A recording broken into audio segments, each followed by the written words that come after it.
are live talking about midnight during the afternoon. Whatever, we're talking about midnight. We're talking about midnight. It's real creepy and real weird, and immediately we might as well just throw out the trivia that most people know already, which is that for some reason that I'll never fully comprehend, Russell T Davies thought people wouldn't like this script, and so he put off making it for years and years. But he made the farting alien one right away. Yeah, it's more to do with kind of a network pressure as well to really kind of hit the show in a general audience. It's weird to think now, but like the show hadn't been on for 16 years. So I get the hesitancy to do this really kind of dark experimental story that's set in one setting with a cast and everyone turning on the Doctor. So I got why that he held it off for so long, which is a shame because he had this in him and he waited until his final year to do it. You got me thinking, because for the longest time, I assumed that the reason it didn't get made was because the premise was a little weird, but it's probably just because of how cynical it is. That's always why I assumed. So I felt the need to make an entire other special at one point to kind of like wash the taste out of people's mouths, and it just wasn't that good in comparison.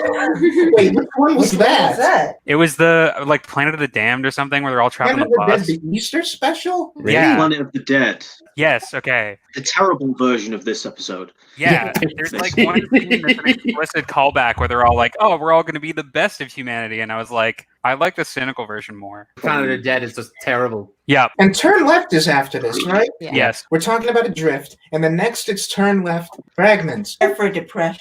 Really, really, really depressing. Weirdly depressing. From Moffat's story kind of onwards, it's really intense. And then with Torchwood, we're eventually going to get to Miracle Day, which is just non-stop depression. And hilarity in some scenes. I don't know if I thought this through, you guys. I honestly think that the whole of Torchwood is basically non-stop depression. I'm not saying it's a negative thing exactly. And feel depressed when there's a cyber woman covered in barbecue sauce. I'm sorry.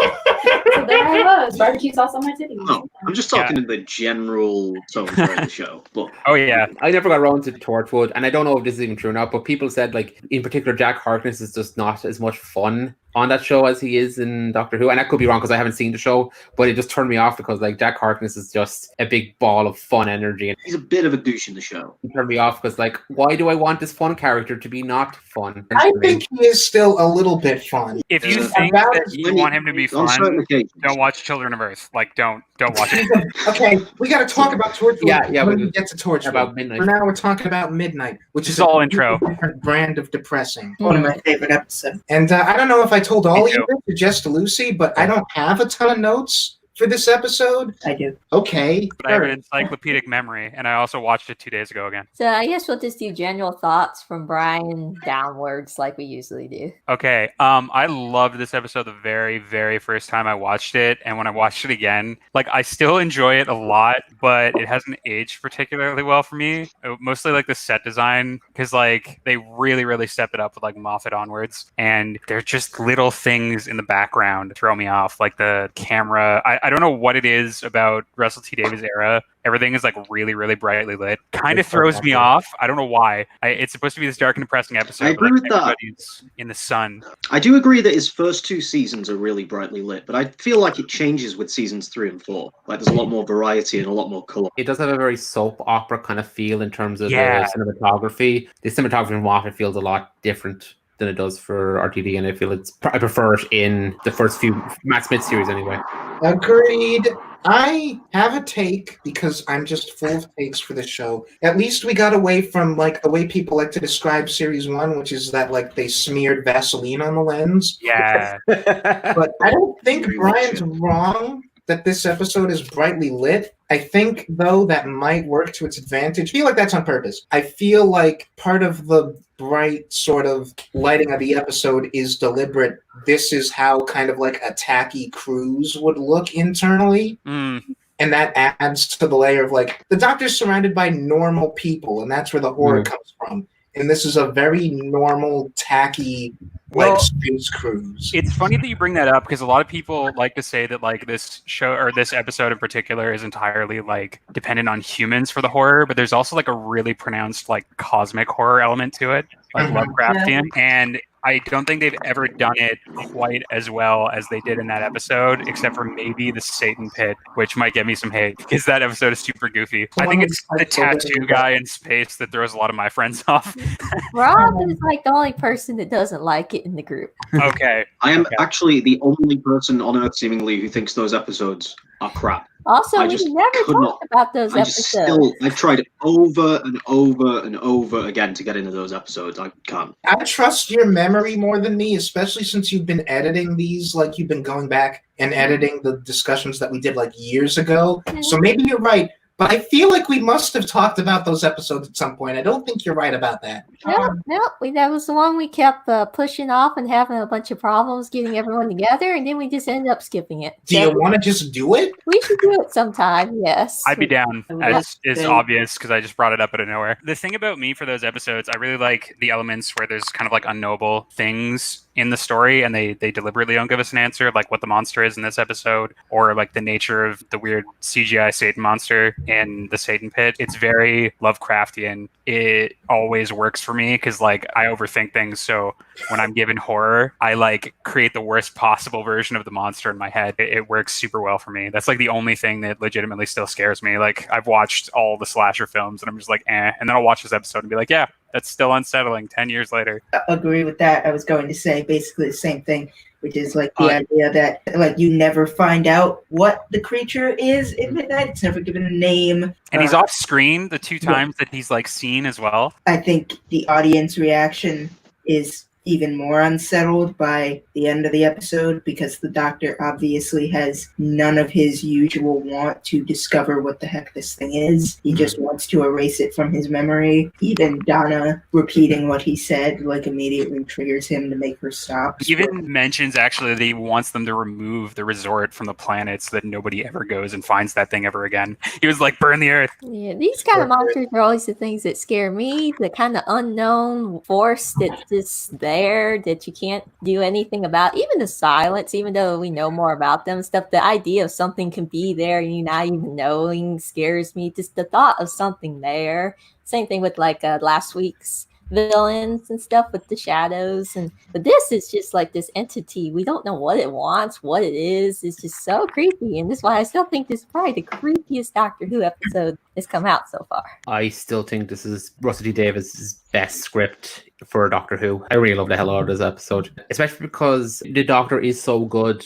at getting people to agree with him and to go on his side, and the fact that the episode turns that against him. I know everyone like points it out, but I think especially with Tennant, because he's one of the more human and he's one of the more affable kind of and relatable doctors that we've seen. And have him be the one that everyone turns against, and they nearly throw him out of the bridge, the ship. It's just really terrifying. And I love, again, like I love the cosmic aspect of the monster. I love the fact that we never find out what it's about. But I think like what the scariest thing to me in the episode is how easily terrified human beings can turn into absolute monsters. And so well, the pacing is so good. Like I love the bit where he's just talking to all of them, being very friendly. In one way, it's a great way to get all their personalities out there. I think I said it before. I think Russell T Davies is really good at writing very relatable side characters that you attach yourself to, even just for that episode. He plays on his strengths to subvert that and make them turn against the audience's favors as soon as they start turning on the Doctor. Plus, again, because I'm obviously going to point this out, I love seeing David Troughton. He had in the classic series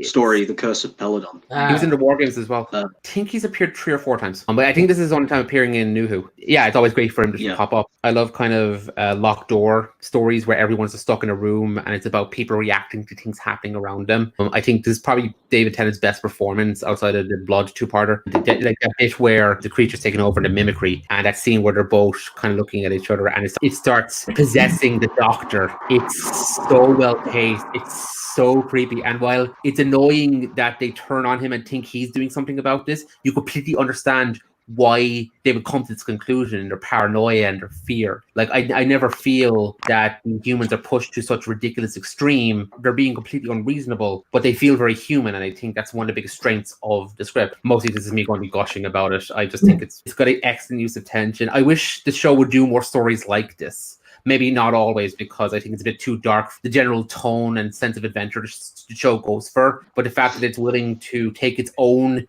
kind of cliches of just everyone trusting this random stranger to solve their problems and turning that on their head when he continues to fail to help them because of course he is, because he doesn't understand what's going on. It's a great blend of both the cosmic and the real and bringing these both together to bring out the worst in humanity and the kind of the best use of the show's format to turn on your head and to really take this audience on a wild ride. It's been pointed out, he doesn't really recover from this. He's not jovial and happy like he usually is. He doesn't have a great quip to bring him out. He's legitimately traumatized by what he faced. And it's so weird seeing him, the Doctor, like that. I just wanted to say that, like you said, it's one of his best performances ever. And I think there's a lot that can be said about an actor who can express a lot through just one face when the camera is just on David Tennant's face, when the creature is inside of him and he's monotonously repeating what's being said while everybody argues in the background is one of the scariest shots in the series. And he's like clearly also very like afraid. Like you can see him tearing up when he's repeating. Like he has no control and he like understands that. I'm about to ruin that shot for everyone in this room. He needs to take a poop. No. That's he get the best takes, honestly. That face, completely out of context, you could just say he's really constipated. And I'm gonna have to make a video of that now. So There's been a anyway. lot of memes created from David Tennant to different faces. So this you can add this to the collection. The scene where he meets Donna again is like the biggest one for those memes, honestly. Yeah. Anyway, in my opinion of this, it's about probably the same as everyone else. I like it. It's really creepy, really scary. I still think it's the scariest episode so far. I might have like more fun with some of SLT Davis other episodes, like the first season finale or something like that. But this one is very unnerving. And considering what we're going through at the time today, it's pretty realistic how people kind of act. They kind of just turn into any stress happens. And it's really scary that he can't just take over the situation like he usually does, like, the superhero or whatever. It's just, these people are just so hell-bent on this, like, survival that they can't think straight.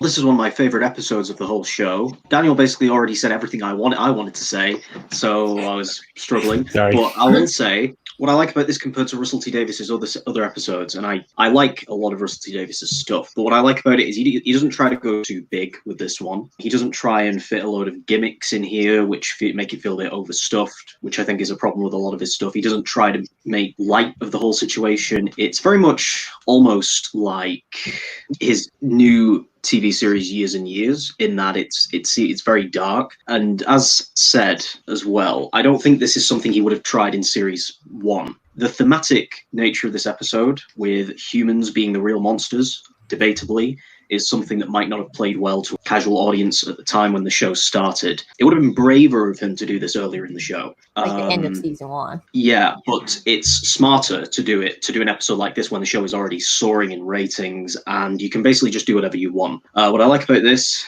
all of the characters, I think, are very well fleshed out, very well acted. The professor's main problem is he can't detach himself from his own scientific theories. He thinks he's smarter than he is, and he has an ego, and his assistant is actually much smarter. A younger woman of color. The more I watch this episode, the more I'm amazed at like how actually not smart he is. Like how much I had not picked up on that. Yeah, the thing is knocking. You literally hear the knocking on the doors, and even after the thing gets in and there's a hole in the roof, he's like, "There's nothing there." It does get maybe a bit irritating how he just can't get away from his scientific theories, but I think it makes him an interesting character because of how he clearly overestimates his own intelligence and the way he has a bit of a slightly emotionally abusive relationship with Dee Dee. Something that kind of explodes at the end. Yeah. That's kind of interesting, and it helps fit the story as well with turning people on each other. I think the music in this episode is something that is absolutely incredible. The music in this episode is probably most tense in the whole show. I don't think there's a single episode with more horror movie style music than this. The music in this really cranks up the tension. I think it's very, very creepy. So Murray Gold did a great job there.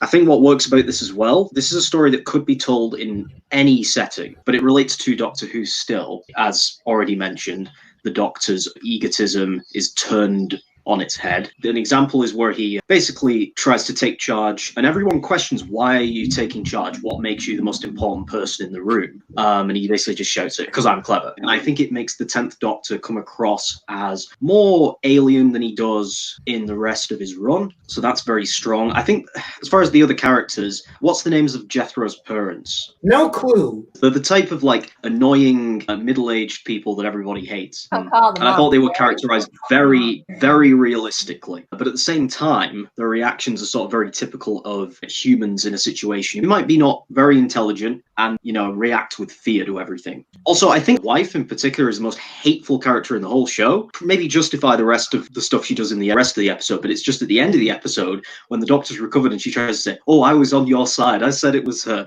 The Doctor gives her a look like, It's so weird because they're like right-wing reactionaries in like this 2005 TV show. Like it's like someone pulled them from now. It's just so on the nose. Like the whole anti-immigration message I got, I was like, wow, like I did not remember this line in the episode. Yeah, she's like, do you mean like an immigrant? And I'm like, that was like real harsh. Yeah. Holy crap. Like Rob mentioned it was probably smarter to hold off on this, especially when you consider like a lot of people wouldn't have the familiarity with Doctor Who once on 2005. Most of what people in the UK and Ireland know anyway was like the Daleks and the TARDIS and just with it, not really the feel of the show and kind of the way people reacted with, even though it was a cultural institution. It had kind of turned into a joke by that point. But my point being, like, they built in the idea that people implicitly trust the Doctor, both the characters in the show and the audience. And it got to the point of parody where the Doctor's literally carried off like a god in the Christmas special on the Titanic. I still love that episode. You still need to build a trust with the audience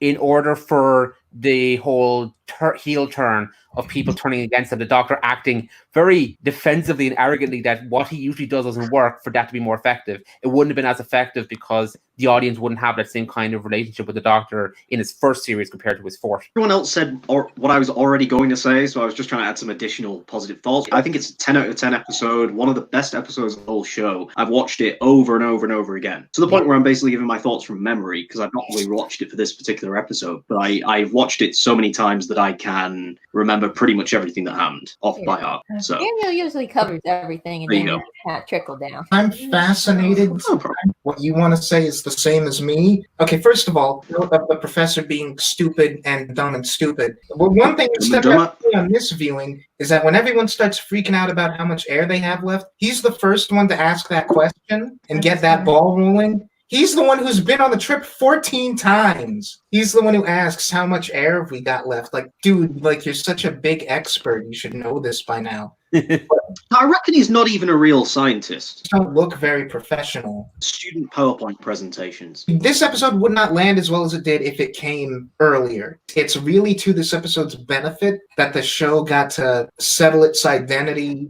and like settle its own tropes before this episode deconstructed them. And it's not just the Doctor being like trustworthy by everyone else. It's like, this is why this episode has to come as late in the show as it does. And this is why Donna's not here. Everyone else being not trusting. As in, like, this show built itself not just on the fact that, like, the Doctor's this guy with all this charm and intelligence who can, like, walk his way into a room and take charge. And this will tie into Torchwood when we get to it. This show being very humanist and optimistic, whereas Torchwood is very cynical and very not fond of the human condition in a lot of ways. Every person the Doctor meets, pretty much, like, if they're not straight up evil, or if they're not like your stereotypical jerk, then they're very trusting, intelligent people. A general given for almost any episode of this show. Like, most of the supporting characters will be on board with him, not just because of who he is, but because of who they are, and they're very, like, trusting, smart people. This episode reminds us that, like, most people are not like that. Like, what makes these guys feel very grounded, and what makes sort of the terror of humanity in that very grounded way land so much, is that, no, if the Doctor showed up, he would probably be having these problems all over the place in the real world, not by any fault of his own, and it's not just because he's got a big ego, even though that's a problem. It's because a lot of people in the real world just aren't as smart or hopeful or like the best of humanity in the way that a lot of supporting characters on this show are. So like my mind goes to Daleks in Manhattan, where like he meets Solomon. It's the Tallulah. Like she's a chorus girl, like she's a chorus dancer. And yet she reacts to this situation fairly maturely. The man she loves is turned into a pig monster, and she's willing to accept that. Maybe that was common in 1930s New York. Different era. Yeah, things were different back then.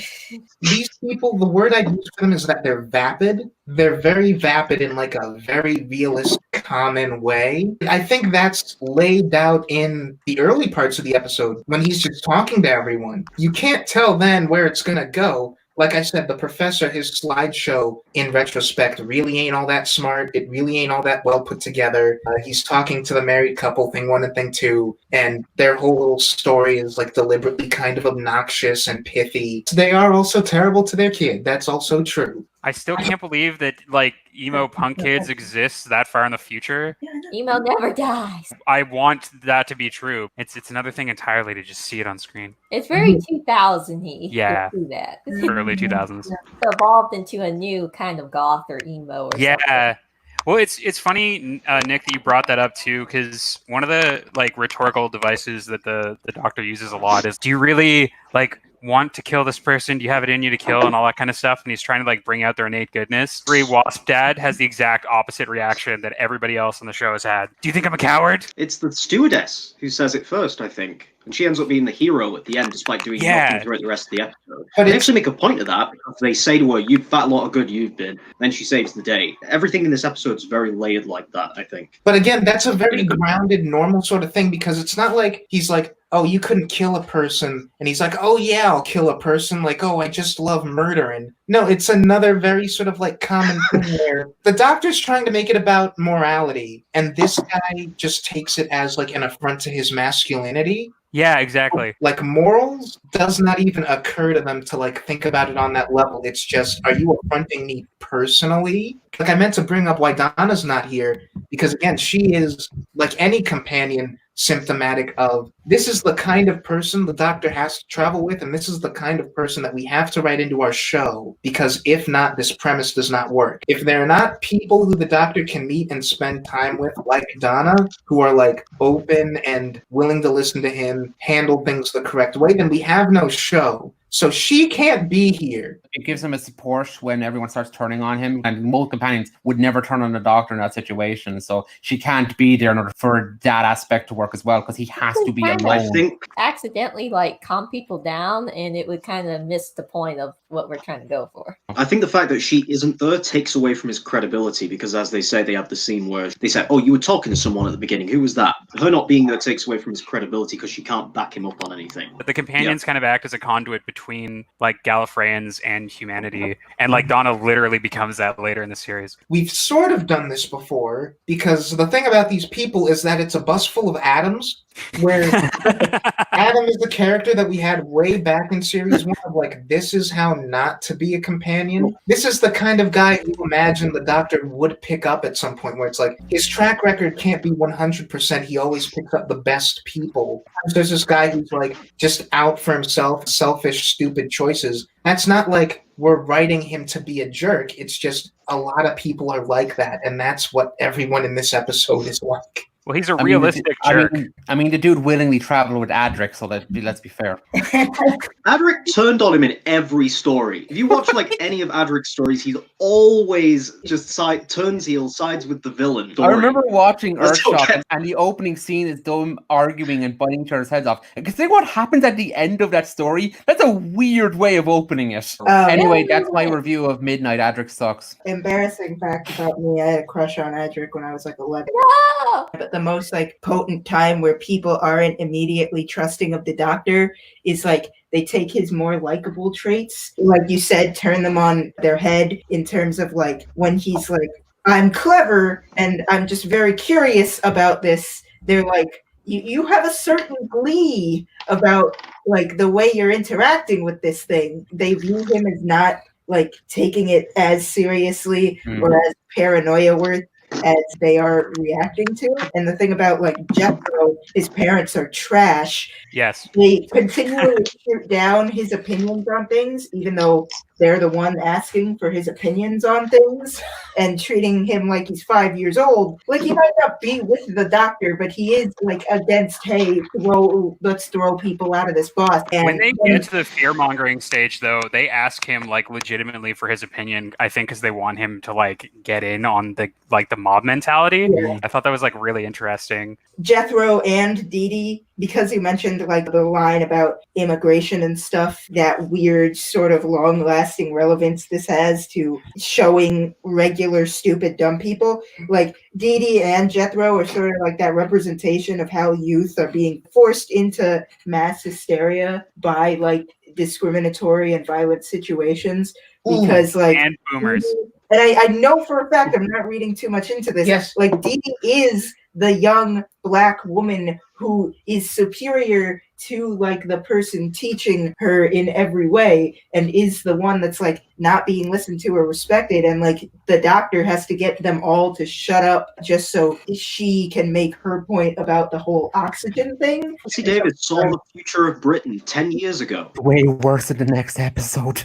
But another reason why Donna, of all people, cannot be here is that she is like a bulldozer and she will not let anyone talk over her. That's a common trait for the companions. The companions always kind of have to be that proactive, sort of like domineering personality compared to your average person. Take that character trait out of it, and we do have at least two people in this episode who are kind of like morally the way you would expect a companion to be, and that is Jethro and Dee Dee. Yeah. They don't have Donna's, like, for lack of a better word, spine, and if they did, this would be a very different episode. Yeah, I think that you see that they don't have that because, like, Jethro's parents are constantly treating him badly and talking down upon him, and I think when you have people in that sort of parental situation or that sort of parental relationship, they'll kind of just do anything to get them to shut up, to stop that negative enforcement from their parents, which like turns Jethro the dark side, and then Dee Dee is constantly being talked down to by the white man. They're also both quite young, so they're they're also like 17. Yeah. And so like both of them are being forced into this just so they can like stop like feeling discriminated against. And also, speaking of discriminated against, you brought up earlier, like, we don't learn the hostess's name. Like, when she finally makes that decision, like right before that, they're like, "What a lot of good you've done." We don't get her name, and the doctor makes a point that we don't get her name. It's kind of a point as to like the disrespect that service workers face a lot. The title for this episode should be "Respect Service Work." And most of the time, they blame the worker for like the institutional problem going on. I mean, it's not like the companies. Yeah, they're blaming the worker for like the institutional problem that's like out of their control, and the fact that mass hysteria is going on, clouding them to the humanity and individual identity of each of them. And the doctor knows that. He is just like unable to confront it. And I saw a lot of parallels between like about how like companions are the breed of people than like the general populace, because what rewatching the episode made me think of Haunting of Diodati, which is like when the doctor talks to the fam and she's like, I'm on a plateau that's different than you guys. Like, if I put the situation in your hands for even a second, see how it goes. You make the decision. Like, they don't know what to do. Whereas here, they're like, I mean, I'd kill her. Yeah, that's maybe another good point, which is that, like, another thing that we respect about the companions is that, again, they have the morality and the intelligence and the emotional intelligence to know that this is a difficult choice versus your average Joe Schmo who, like, put them under enough pressure and again, they will just stop thinking about it and be like, yeah, I'll do it, whatever, who cares? I thought I'd point about how people treat those in the service industry is interesting because thankfully I've never had to work in the service industry, but I do work in a support center, and it's very easy to people to not realize you're a human being when you can't help them or you know what to do, what they want, when you're just trying to like help these people. And it's very easy to dehumanize people in those positions. As again, proven in the episode, they don't find out her name and she saves their lives. It's actually interesting, the whole thing about Dawn Bryanna, because this episode shows the great importance the companions have to the Doctor, when the next episode shows the importance the Doctor has to the companions. I thought that was an interesting kind of parallel. Yeah, I was just going to say, I enjoy rewatching Russell T Davies episodes. I think in every episode he has ever written, there is always something political in there. You just have to try and find it. You called it the future of England. That was not only the present and future of America, which is so weird to me, being an American who within the next 4 months is going to be living in London. That was pretty much the president of the UK at that time anyway, because like Brexit didn't come out of nowhere. The seeds were It's been a planted. long 10 years. Long process. Oh, and funny enough, there's a classic Doctor Who story about people's paranoia about joining the EU. 40 years later, and it's still the same boring rubbish. Yeah, the Curse of Paladin. My last note was throwing back to something that Brian mentioned, which is we don't really know what this thing wants. Eventually, they do have to kill it. Like, the Doctor's like, I'm not going to let you guys kill that woman. And that ends up being what has to be done. Like, there was no way around it. It's sad, not just because who knows if Sky Silvestri was still alive somewhere in there. Who knows the Midnight Creature was really malicious at all. Like, we genuinely have no clue. It seemed pretty malicious. I know we never find out what the Midnight Creature exactly is. I think the episode, it doesn't spell it out, but my interpretation of its motivation is it wants to live, copy the human's behavior, possess one of them. I think it just wants life. Really like leads into that. It's like, oh, they're full of like warm energy and all that crap. And I was like, okay, that's very unsettling and alien. Thank you.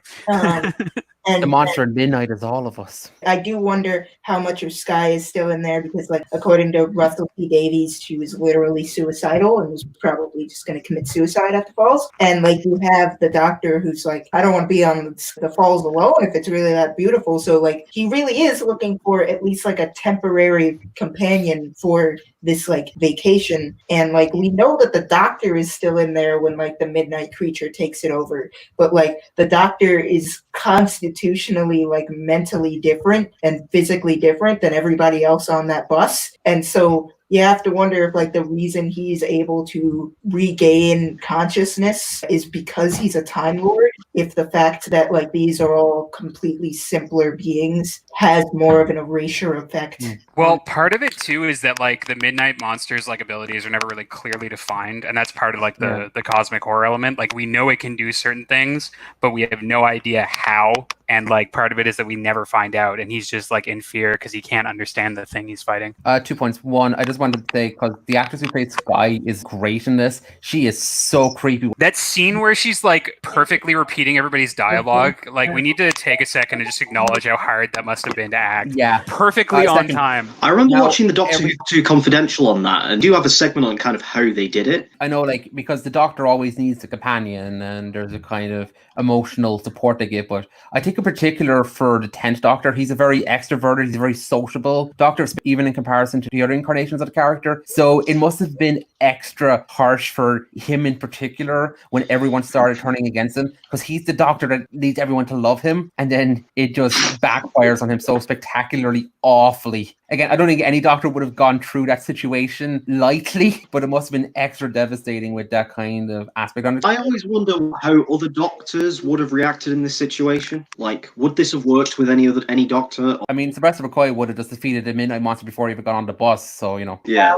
I think the 2nd and 7th Doctors would probably outsmart everyone into doing what they wanted in the long term. 3 and 12 would probably just take none of their nonsense and would just, like, be even more adamant about, like, shutting everybody down. I think 11 and 13 would play almost exactly the same. I feel like outside of those 4, everyone else would play almost exactly the same. I feel like the Midnight Monster is kind of like a reflection of, like, whatever Doctor happens to be there, because, like, 10 is all about kind of, like, finding normal people and kind of, like, uplifting them and, like, supporting them, and the Midnight Monster explicitly goes after the weakest person in the room. It went after Sky because she was having that, like, panic attack, and then it goes after the 10th Doctor after everybody kind of turns on him and he starts panicking a little bit. So I feel like if the monster had been in there with any other Doctor, it would have been written to be like the anti-version of that Doctor, and and like exploit their greatest weakness. I think the first of the 12 would be the most hilarious. They would just be belligerent and not put up with any of this crap. See, I don't even know if I agree with that interpretation, because I really do think it is what the episode says it is, which is the Midnight Monster takes Sky for whatever reason, but then it takes the Doctor because his voice is the smartest, and like it adopts his voice and the way that he speaks. And for as much as everyone is turned on him, when like fake Sky using the Doctor's voice starts like describing all this stuff, and it's like, throw him out. It's working even better at riling people up than they were before. Now it's the Doctor's own words being used to tell people what they already want to hear. Yeah, definitely. Wow, I didn't think of that. Also, I love the bit, like one of my favorite little like blink and you'll miss it funny things. They're trying to throw him out. Thing 2 is like talking to the professor, like, help me throw him out. And he grabs the Doctor's arm like really lamely, and he's like, not like that, are you stupid? Yeah. You're trying to get your kid to like commit murder with them. Help us murder this man you just met. I also know there's a recurring motif in Russell T Davies' work to let irredeemable survive to the end, because he does it like 2 or 3 times within his run on Doctor Who. He did that with Voyage of the Damned with Kylie Minogue's character gets Tony Gordon of Coronation Street. It's actually surprisingly rare in this show where the terrible person will like straight up die or not like either redeem themselves or not redeem themselves, and that's the point. They tend to experience some kind of like traumatic event that makes them better, usually too, as a result of that. The only time they actually make a point of saying that the bad person survives is Voyage of the Damned and Flatline. Nick, just to go back to your point there for a minute, I like your interpretation, but for me, like part of the fear of the episode is the subjectivity of it. So when the Doctor says like, oh, I think he's going after me because I'm the smartest person in the room, yes, that could be it, but at the same time, like the Doctor's greatest enemy is his own ego.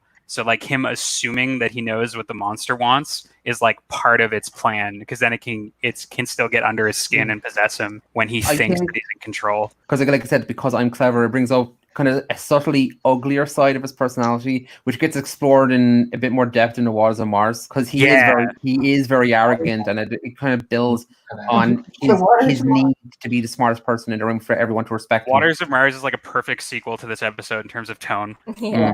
I do think there is a lot of credence to your interpretation. I'm just trying to think about it in terms of the switch happens, like the Midnight Monster starts taking over his body when he is firmly like the lowest in the pecking order and everyone has already turned on him pretty much. Yeah. But it starts syncing up with him and they start speaking at the same time long before that happens. I'm trying to think back and like, was there a significant like power dynamic shift when that happened? Well, I think like during that first conversation where he starts to get possessed and stops talking with everybody else, like you said, they kind of firmly established that like everyone's kind of not trusting him anymore. To me, when I was watching it, it seemed like they were waiting for a point of like emotional weakness. And it was really subtle with 10, but I feel like that argument where he starts to feel people turn on him is like when he feels weakest, because he always thinks that he has like the charisma and the chutzpah or whatever to like take control of a situation and get people to like move in accordance with his will, and he didn't have that for like the first time in his life, basically. Didn't even know how to react. And you see that at the beginning of the episode where he deliberately zaps the movie shut so he can get everyone to start talking to him. And it's just to show how much he needs people to like him. As part of him wanting everyone to get along, he wants everyone to like him as well. It's not a good or bad part of his personality. His want to be kind of the most important person in the room turns on him for the first time. Like, I even think like in any part of the show, it's the first time this has ever happened to him, as long as the series has been going on. Final thoughts. Yeah, it's so good. It's so good. Like we mentioned, Waters of Mars is a great sequel to this tonally. Also, I really think that the acting is equal to Family of Blood. It's probably in my top 3 of like the Davies era and like the 10th Doctor. I think it is traumatizing. It's scary to see the Doctor so scared, especially when like they're in a situation that would be preventable, but just not by means that like the Doctor would like. Like, he could overpower all of those people if he wanted to, but he doesn't want to. He wants to find the best in them. It doesn't work. I do really want to find what Rob was talking about like how they acted out all of the repetition, because it's pitch perfect. Doctor Who Confidential episode, which was like a behind the scenes look. Like, yeah, the Doctor is always the one to save the humans from the monsters. So when they are the monster, and he can't save them from themselves, and also can't save him from them. It's really unnerving, and I love it so much. I only really had a couple of thoughts about this episode. I did like it pretty much as well as the rest of you did, but it resonated more emotionally with me than like intellectually. I didn't have that many actual talking points to say about it. So the thing that I thought was interesting is this is the closest that a scene where like the doctor is extremely close to actual death. And we don't get that like very often. It's life or death usually, but we are counting on his charisma as viewers to get him out of it. His charisma, his cleverness, his, all of that. Every single one of his key traits is just undermined in this episode. And as frantic as we see him, is as frantic as we are as viewers, because we're just sitting there like, oh no, this is weird. This is not how this is supposed to go. It shouldn't happen like this. Is this the finale? Is this the finale? Is this the Is this it? Is it over? Yeah, he's just gone. Is this the end of our series of events? The world, apparently. So why Is not? this the end of zombie Shakespeare? We're in a situation where the doctor can't regenerate. Oh, right, because Because- he'll be disintegrated. Yeah, he can only last 6 seconds in that light. He could try. That's it. Yeah. He'll try and then die again. He Yeah. gets disintegrated. So also the show can sometimes have a history of like humanizing their monsters, but at the end of this episode, one, that has not happened. And two, you wind up disliking the humans more than you wound up disliking the monster anyway, because it's a ship full of like that's the whole thing. Like a ship of people that you were just not meant to like. That this episode is maybe the one that's one of the ones that's like very close to the Torchwood mentality that like some people are just not meant to be saved. They won't die, but they will persist exactly as they are because there's just nothing to be done about it. Like he tries to appeal to their humanity. It doesn't work. They're not inhuman, but the goodness in them is just not enough. It's not there. You get a ship full of on a t-shirt or something. We're gonna start making merch now. Pretty much it. Those were my thoughts. Horror factor, but I just really like the fact that this is one of the closest places we see the doctor towing the line of life and death.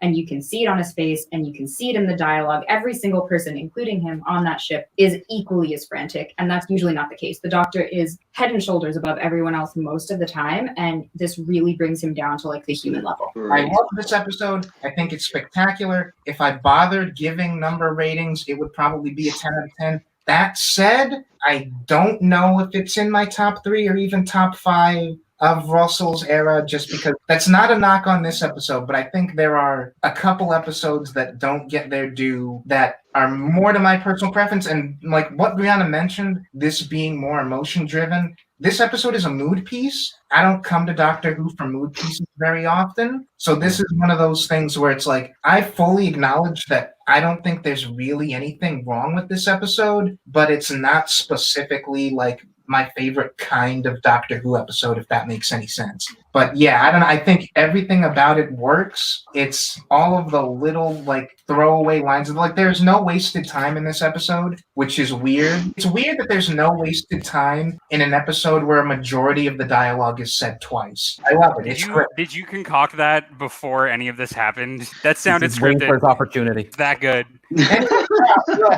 So, this is one of my favorite episodes of the show, but the thing with this episode in comparison to some others, it's difficult to describe why it's one of the best. It's just everything about this works. It's like the isolated setting, the horror, the music, the human characters, and the Doctor being thrown out of his comfort zone. It's just perfectly executed. It's honestly a shame Russell T Davies didn't write more episodes like this, and I'm not knocking him as a writer. It's just that I feel like sometimes in Doctor Who, he sort of didn't reach his full potential, and his episodes ended up just kind of average or, just fine. But when they could have been like this is easily his best episode of the show. It's one of my favorite episodes ever. I think I've rewatched this episode probably more times than any other episode because it's just such a great watch. I think it's perfectly acted, perfectly scored, brilliantly directed. Weirdly, despite the fact that it doesn't include Donna, it's the best episode of Series 4. Weird that the best episode of Series 4 does not include Donna, even though she's great. Yeah, I think it's a great episode. I think it's super scary. It's one of those episodes I don't come back to too often, mainly because, like I said, I have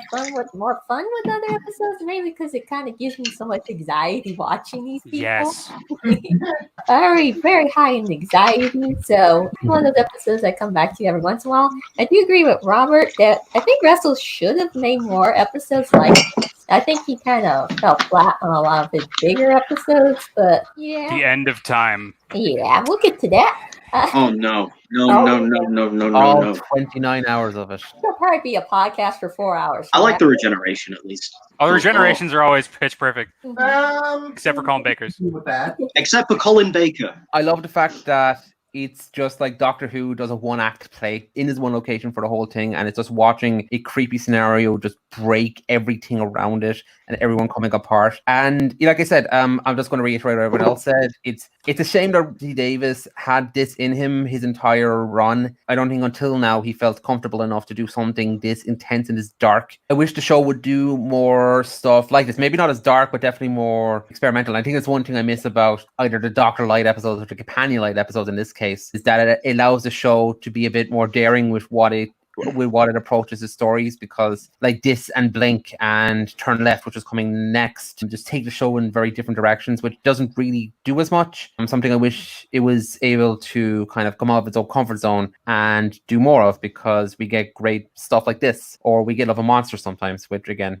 I admire its bravery. It's fantastic acted around the hook, especially Tennant has a lot of emotional brunt he has to take and just hits every note perfectly, because again, a hot take, I'm not a huge fan of the 10th Doctor, but I think Tennant is a great actor, and anytime he's given something that's challenging, he always nails it. Again, I really like the places it pushes the Doctor. I like the fact that it turns tropes about the show on its head to really mess with the audience. It's probably how people would actually react in a dangerous situation where this guy just comes in and acts like he knows everything despite everything going wrong. Basically, it's if you were in a Doctor Who episode, this is probably how you would react. And it's that kind of uncomfortable cynicism that really makes it effective storytelling. Yeah, I think I pretty much said what I want to say already, and I'm just kind of rambling now. It's really good. The first thing I wanted to say, and it kind of leeches off of Daniel's point a little bit, is I've always found the best stories of any medium are character pieces. And this episode and Turn Left and a couple of other ones in the catalog of Doctor Who are really, really good at kind of exploring the character that they are focused on at the expense of the plot sometimes. Like this is a very plot light episode, but it doesn't need to have a lot of plot. Like they didn't really need to go for spectacle. It's a very internal kind of episode, and I think it worked a lot better for that. One thing I wasn't a fan of was the one scene where they're about to drag David Tennant out, and it's supposed to be this really tense like moment,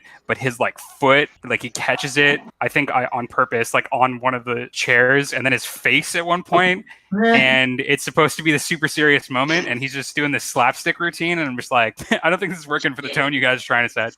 That didn't quite bother me, but I can see where you're coming from. But the thing I loved about this episode, kind of more than anything else, is just how like excruciating it is to watch. Like every scene feels like it goes on a hair too long, but like in a really good way. Like you're forced to look at how ugly these people are, including the Doctor, a little bit longer than you're comfortable with. And it just keeps putting that tension and turning the screws. Like Rusty Davies has always had weird takes about like the Doctor's effect on media. And that's like one of his most like prevalent themes, I think, in the story. Because you always see like news reports on whatever's happening. And like there's a lot of integration of that. But like there's this one scene really early in the episode where you guys were talking about it earlier. They turn on all those screens at once. And like no one enjoys it. They all think it's horrible. It's treated like that's the norm. And I'm like, if none of these people are okay with this level of media saturation, why is this company like pretending that they are and like driving away potential customers? It's such a stupid thing, but it bothered me so much when I was watching it. They were just like, everybody's way too hyper-stimulated. It was like the most boomer opinion on like media saturation I've ever seen in my life. And it was just plunked in the middle of this episode. And I was just like, all right, let's get on to like the good character stuff. I will agree with you that thing at the beginning is ridiculous. Like, why would they play the music, the cartoon? Reading too much into it, but I think it's meant to be sort of like episode in microcosm, a bunch of very mundanely obnoxious things that come together to constantly like talk over each other and become really obnoxious to the point of being like almost threatening. It's not peak boomer Doctor Who as that cutaway gag in Resolution. The Wi-Fi's gone off. What do we do? Suppose we'll have to have a conversation. What?